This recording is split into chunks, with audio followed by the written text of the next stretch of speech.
नमस्कार विद्यार्थियों। क्लास 9 की मैथमेटिक्स में अपन ने 6.1 के क्वेश्चन किए थे जो रेखा और कोण से संबंधित है। उसके मैंने 2-3 वीडियो डाल दिए और 6.8 के क्वेश्चन अपन ने कंप्लीट कर लिए थे और एक आध उदाहरण भी इसका किया था। उसके बाद में 6.2 में इम्पोर्टेंट 4 क्वेश्चन है। इन 4 क्वेश्चन को अपन आज इस वीडियो के माध्यम से करने वाले हैं, जिसमें मैंने 2 क्वेश्चन तो यहाँ बोर्ड में लिख दिए हैं और बाकी के 2 क्वेश्चन में आपको आगे इसको मिटाई करवाऊंगा। देखो आप, पहला जो क्वेश्चन है उस पहले क्वेश्चन में आपको एक ऐसा चित्र दे रखा है, डायग्राम, और उसने कहा है कि ए बी समांतर है सी डी के, अर्थात ये वाले ए बी ये सी डी के समांतर है और सी डी ई एफ के समांतर। अब बताओ, अगर ये भुजा इस भुजा के समांतर है और ये भुजा इसके समांतर है तो ये इसके समांतर होगी कि नहीं होगी? ऑब्वियसली होगी। तो ए बी किसके समांतर हो जाएगी? ई एफ के। तो देखो यहाँ समीकरण 1 से, समीकरण 1 से ए बी समांतर होगा ई एफ, अतः कोण x बराबर होगा कोण z। क्यों? क्योंकि ये अंत एकांतर कोण है। कौन से कोण है? अंत एकांतर कोण। अंत एकांतर कोण। अंत एकांतर कोण क्या होते हैं? अगर कोई दो सरल रेखाएं हो और उसको एक तिर्यक रेखा काटे तो ये वाला कोण और ये वाला कोण, ये दोनों कोण एक ही रेखा के विपरीत ओर के कोण, तिर्यक रेखा के विपरीत ओर के कोण के कहलाते हैं, एकांतर कोण कहलाते हैं। और एकांतर कोण सदैव क्या होते हैं? बराबर होते हैं। तो कोण x किसके बराबर हो गया? कोण z के बराबर हो गया। देखो बहुत आसानी से करेंगे इसको। अब देखो यहाँ इसको भूल जाओ थोड़ी देर के लिए। ए बी समांतर है सी डी के और ये तिर्यक रेखा है।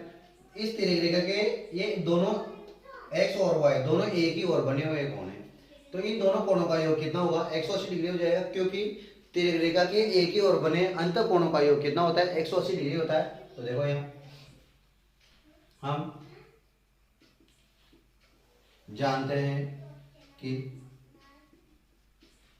तिर्यक रेखा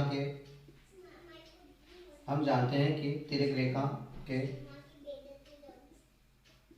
एक ही और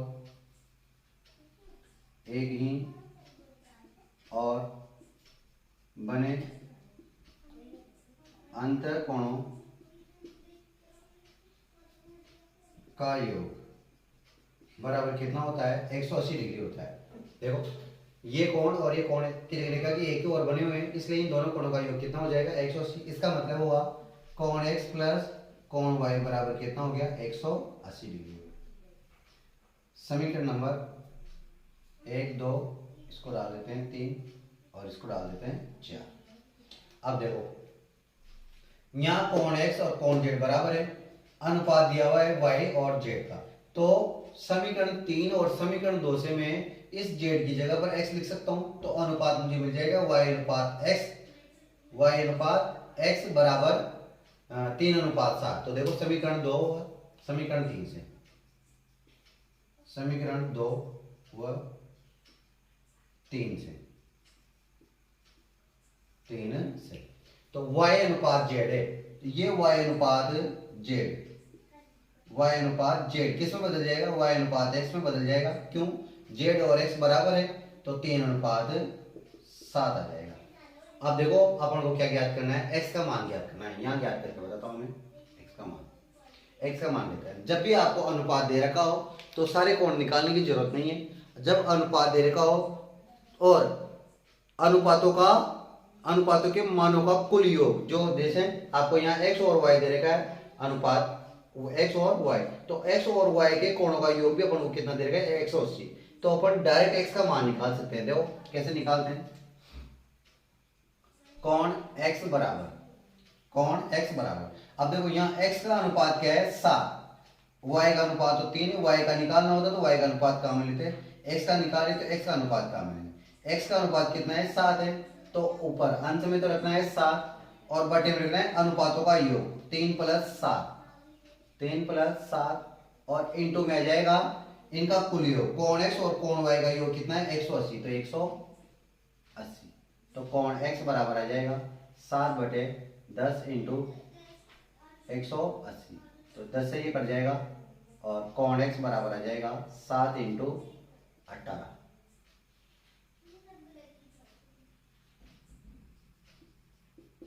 तो 18 पंजे 90, 18 चकी 108 और 18 सात हो जाएगा 126, 126 डिग्री आंसर आ जाएगा। तो कॉन x का मान कितना गया 126 डिग्री। ये पहला क्वेश्चन है जिसको मैंने यहाँ से इसे और यहाँ पे उतारना है, समझ में आ गया होगा। इसके बाद में क्वेश्चन है ए बी, दूसरा क्वेश्चन क्या दिया हुआ है, ए बी समांतर है सी डी के। ए बी किसके समांतर दे रखा है, सी डी के समांतर दे रखा है। ये देखो ए बी समांतर है सी डी और क्या दे रखा है, ए एफ लंबवत है सी डी के। ए एफ लंबवत है सी डी के, इसका मतलब 90 डिग्री का कोण बनेगा। तो मैं 90 डिग्री लिख सकता हूँ यहाँ पर।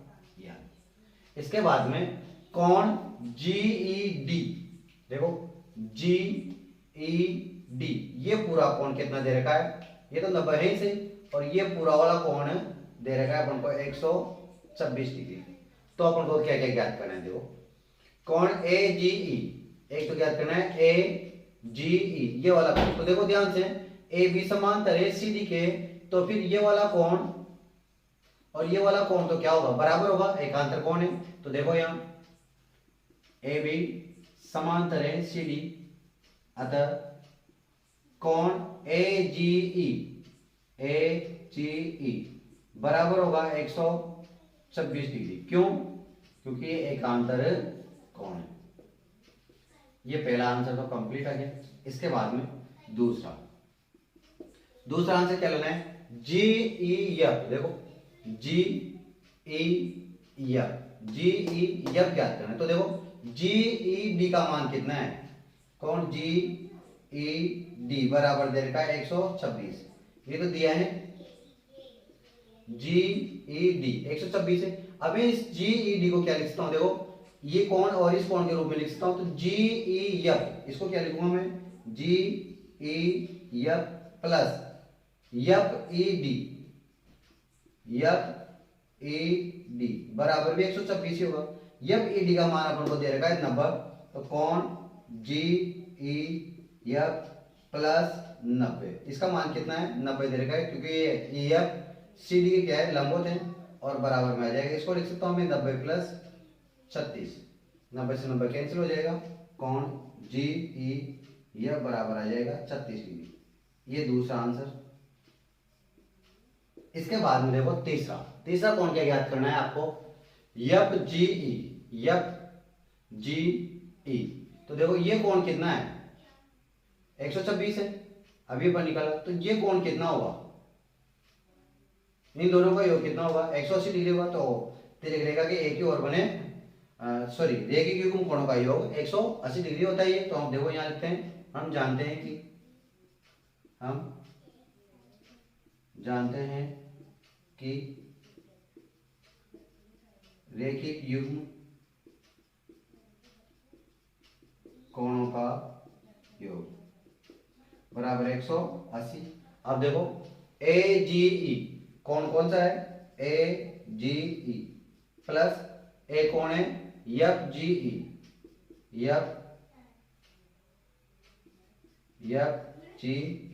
बराबर हो जाएगा 180।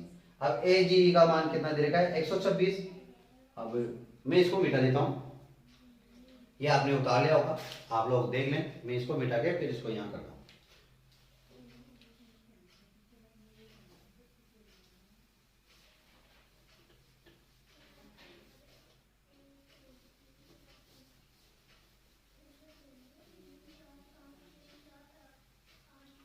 तो देखो मान रखते हैं ए जी का मान कितना दे रखा है 126, और कौन एफ जी ई तो ज्ञात ही करना है, तो कौन एफ जी ई बराबर आ जाएगा 180। 180 को उधर भेज दो, एफ जी ई बराबर 180 माइनस 126, यहाँ लेते हैं पक्षांतरण करने पर, तो कौन एफ जी ई बराबर आ जाएगा 54 डिग्री।